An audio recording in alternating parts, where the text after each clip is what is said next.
Hello മക്കളെ, അപ്പോൾ നമ്മുടെ ഇന്നത്തെ വൈകുന്നേരത്തെ കുറച്ച് അല്ലറ ചില്ലറ അൽക്കുരുത്ത പരിപാടികളാണ് ഇന്നത്തെ വീഡിയോയിലുള്ളത്.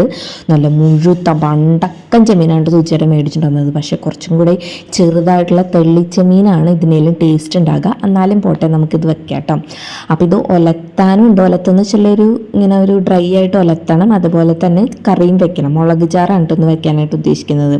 പക്ഷെ ഞാൻ വലിയ കാര്യത്തിന് ഇതൊക്കെ നന്നാക്കുന്നുണ്ടെങ്കിൽ ഇതൊന്നും എനിക്ക് ഈ അടുത്ത കാലത്തൊന്നും തിന്നാൻ പറ്റില്ല ഗൈസ്. പ്രത്യേകിച്ച് ചെമ്മീൻ, ഞണ്ട്, കൂന്തൽ ഇതൊക്കെ എൻ്റെ ഏറ്റവും വലിയ ഫേവറേറ്റ് ആണെങ്കിലും ഇതൊന്നും എനിക്ക് തിന്നാൻ പറ്റില്ല. കാരണം എനിക്ക് അൾസറിൻ്റെ ചില തുടക്കങ്ങളുണ്ട് ഗൈസ്. അപ്പം അതുകൊണ്ട് തന്നെ ഇതൊന്നും തിന്നണ്ടെന്നാണ് ഡോക്ടർ പറഞ്ഞിരിക്കുന്നത്. പിന്നെ ഞാൻ ഇട്ടിരിക്കുന്ന ഈ ഒരു കുർത്തി വെറും 160 രൂപയാണ് കേട്ടോ. മീഷോ എന്നാണ് ഇത് മേടിച്ചിട്ടുള്ളത്. നല്ല അടിപൊളി കോട്ടൺ കുർത്തിയാണ് കേട്ടോ. നമുക്ക് ഇപ്പോൾ പുറത്ത് പോകണമെങ്കിലോ വീട്ടിലോ അടിപൊളിയായിട്ട് നല്ല രസമാണ് കേട്ടോ. എനിക്ക് ഈ ലേറ്റസ്റ്റ് ആയിട്ട് ഇങ്ങനത്തെ കുർത്തികളൊക്കെ ഭയങ്കര ഇഷ്ടമാണ്.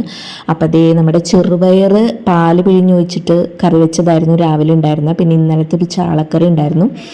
അതേപോലെ തന്നെ നമ്മുടെ ആ ഒരു പിന്നെ അടുത്ത ഇന്നലത്തെ തന്നെ ബീട്രൂട്ട് വാട്ടിയതുണ്ടായിരുന്നു കേട്ടോ. ഇതൊക്കെ ചൂടാക്കിയിട്ടാണ് ഇന്ന് ഉച്ചക്ക് കഴിച്ചത്. ഇനി രാവിലെ കറികളൊന്നും വെച്ചിട്ടുണ്ടായിരുന്നില്ല കേട്ടോ. ഇനിയാണ് കറികൾ വെക്കാൻ പോകുന്നത്. എൻ്റെ മക്കൾ രണ്ട് മുറ്റത്തിറങ്ങി കളിക്കാനായിട്ട് ഞങ്ങൾക്ക് മണ്ണെന്ന് പറഞ്ഞു കഴിഞ്ഞാൽ ജീവനാണ്. അപ്പോൾ നമ്മുടെ ഏറ്റവും നമ്മൾ ഇത്രയും ദിവസം കാത്തിരുന്ന മഴ എത്തിയിരിക്കുന്നു ഗൈസ്. എനിക്ക് സന്തോഷം കൊണ്ട് തുള്ളിച്ചാടാണ്. പിള്ളേരും അതേപോലെ തന്നെ സന്തോഷം കൊണ്ട് തുള്ളിച്ചാടാണ് കേട്ടോ. അങ്ങനെ തുമ്പി സുക്കുറും കൂടെ എന്താണെന്നറിയില്ല, പറഞ്ഞറിയിക്കാൻ പറ്റാത്ത ഡാൻസ് ആയിരുന്നു. കാരണം മഴ പെയ്ത് കണ്ടിട്ട് കുറേ നാളായി ലിറ്റുങ്ങൾ മഴ പെയ്തിട്ട്. പിന്നെ കുറച്ച് ചെമ്മീൻ സൂച്ചേണ് മാത്രമായിട്ട് ഒലത്താനായിട്ട് വെച്ചിട്ടുണ്ടായിരുന്നു.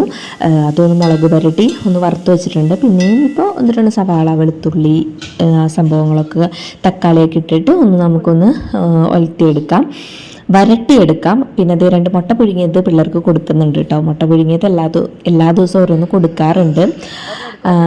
പിന്നെന്താണ്, 2 പേർക്കും അത് മടുപ്പില്ലാണ്ട് തിന്നും കേട്ടോ. ഞാൻ ആലോചിക്കാറുണ്ട് മുട്ടയിൽ എന്താണ് ഇത്രക്കടുത്തൊരു ടേസ്റ്റ്. നല്ല എല്ലാവരും മടുപ്പ് കൂടാണ്ട് കഴിക്കുന്ന ഒരു സംഭവമല്ലേ മുട്ട പുഴുങ്ങിയത്. എനിക്കും ഇഷ്ടമാണ് കേട്ടോ. അപ്പോൾ ഇത് നമ്മുടെ അടിപൊളി ചെമ്മീൻ ഡ്രൈ ഫ്രൈ റെഡി ആയിട്ടുണ്ട്. അത് കുറച്ച് ഗ്രേവി ആയിട്ടാണ് ചെയ്തിരിക്കുന്നത്. അപ്പോൾ ചെമ്മീൻ കറിയാണ്. അപ്പോൾ ഇന്നത്തെ വീഡിയോ ഇത്രയുള്ളൂ.